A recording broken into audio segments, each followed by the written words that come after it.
700,000 pesos na halaga ng substandard na vape products nasa batuho ng CIDG sa Tondo. Brigada Kath Austria, i-brigada mo. Brigada Live Report. Nakumpiska ng mga operatiba ng Criminal Investigation and Detection Group ang mga unregistered at substandard vape products sa isang operasyon sa Barangay 103 sa Tondo, Maynila.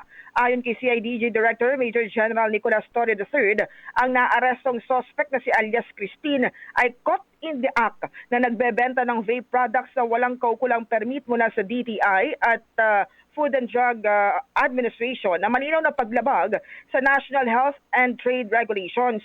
Kabilang sa mga nasamsam ng CIDG ang 40 kahon ng vape juice at vape puff na nagkakahalaga ng 700,000 pesos.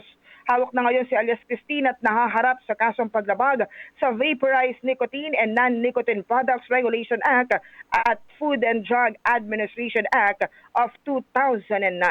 In the heart of changing lives, ako si Brigada Kath Austria ng 105.1 Brigada News sa Manila, the Music and News Authority. Ang bahaging ito ay hatid sa atin ng Power Cell Salabat, ginhawa ng bawat nangangarap.